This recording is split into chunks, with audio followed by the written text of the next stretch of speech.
Bien, regreso a ustedes, continúo con cómo se hace el saber en la Edad Media y que nos va a ayudar a entender unos detalles de la lectura que hemos estado haciendo de los autores.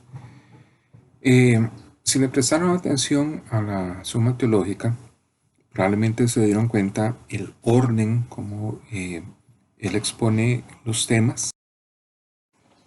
Él tiene sumamente organizado cada tema. Vean que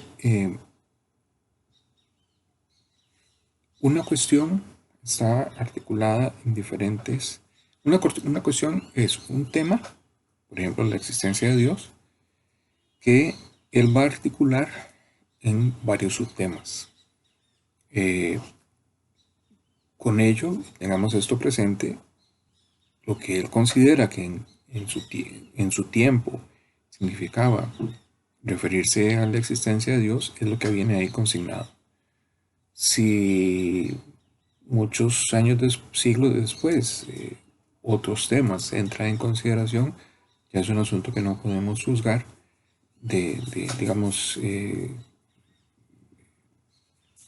de la obra de la Quinate, por cuanto que él lo que hace es hacer una exposición de acuerdo con el saber de su tiempo y nada más. ¿Okay? Cuestiones adicionales que hoy agregaríamos nosotros no corresponden a su época. Muy bien, en ese sentido, cuando él nos expone la cuestión de la existencia de Dios, que divide en tres artículos, está agotando el tema. ¿Ok? Si un siglo después había que agregar otras razones u otros argumentos, ya es un asunto aparte. En el momento ese era el tratamiento que, digamos, Tomás de Aquino consideró que era lo conveniente y que agotaba en buena medida el tema. Muy bien, vean que cada artículo comienza con una pregunta, es decir, la cuestión no comienza con la afirmación de algo, sino con un condicional a modo de un problema o de un interrogante que merece respuesta. Eso es lo primero. Dos, para abordar en cada artículo el problema que se enuncia, el autor lo que hace es recoger las fuentes conocidas. Aquí no les puedo asegurar que agote por completo el universo de opiniones, pero sí puedo asegurarles que él se preocupa de recoger una muestra suficiente para cada tema. Recoge una serie de objeciones con las cuales quieren decir presentar la razón negativa para responder al problema. Al final de las objeciones viene una posición contraria. ¿Ok? Luego pasa al artículo. El artículo recoge la posición del autor. Con base en las objeciones que él ha enunciado, con base en lo que él sabe, las fuentes que va a consultar, elabora una respuesta. Una vez que elabora la respuesta, pasa a responder las objeciones. ¿Ya? Que son lo que ustedes ven, es las soluciones a los problemas, las soluciones a las objeciones. Como podrán ver, las soluciones generalmente agregan alguna idea más de lo que viene en el artículo, en el cuerpo del artículo. ¿Ok?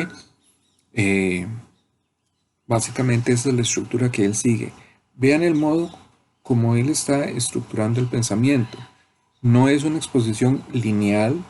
Voy a partir de esto, se dan estas premisas, estas son las conclusiones o las soluciones del problema, sino que argumenta utilizando posiciones diferentes. Argumenta partiendo de aquellos que dicen que no o aquellos que dicen que sí, y a partir de ahí él va a abordar una respuesta. Cuando ustedes leen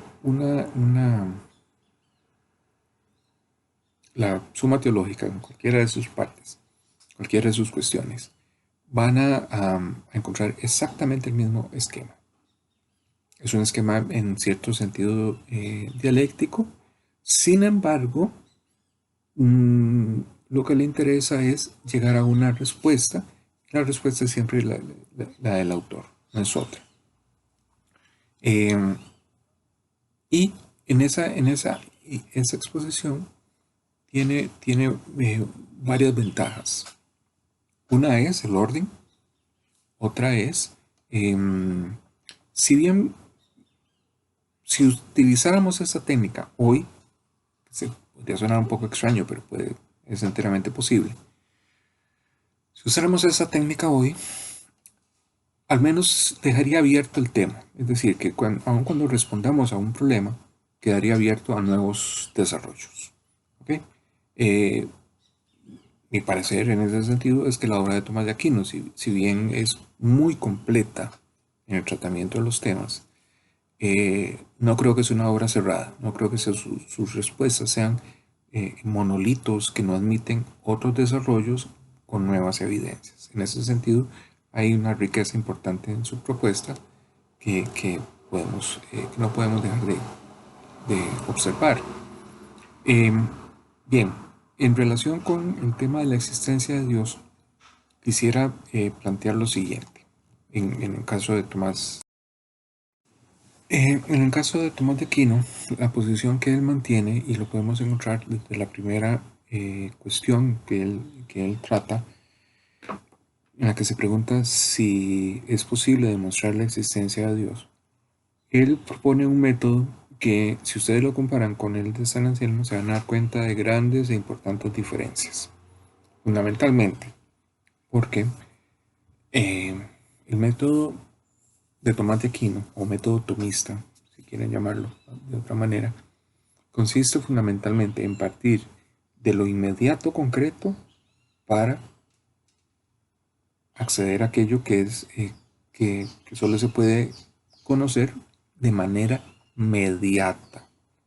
O en otras palabras, si queremos conocer algo de Dios, solo podemos conocerlo a través de las criaturas. ¿Ya? Vean un poco, vean el cambio, el giro especulativo o epistémico que él está proponiendo. Mientras que Anselmo nos dice, enciérrense dentro de sí y sean capaces de elaborar un argumento que soporte cualquier crítica lógica, lo cual no lo logró, y que además sea capaz de capturar la perfección absoluta de Dios.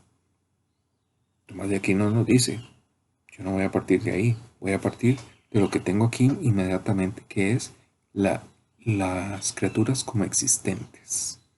Bien, pero no solamente va a decirnos que ese es el método, la ruta a seguir, sino que además nos va a decir que la única manera de poder explicar que hay un Dios es suponiendo que la existencia de esas criaturas no es dada por ellas mismas. Es decir, nada existe porque se dio a sí mismo la existencia, sino que existe porque hay una causa que es capaz de dar la existencia.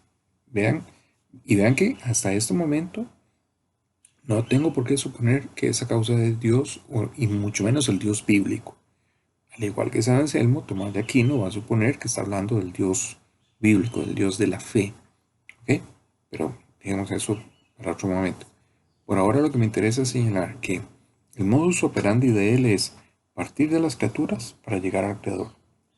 De la existencia concreta de las cosas, una existencia contingente, una existencia sujeta a la corrupción, a la generación y corrupción, es posible inferir que hay una causa que es la que les da la existencia a ellas y que la característica de esa causa es que exista por sí misma. De otra manera no podría dar aquello que no tiene.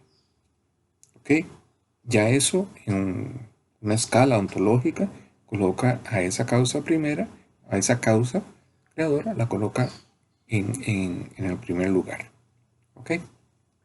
Voy a dejar hasta aquí este video y paso a las pruebas.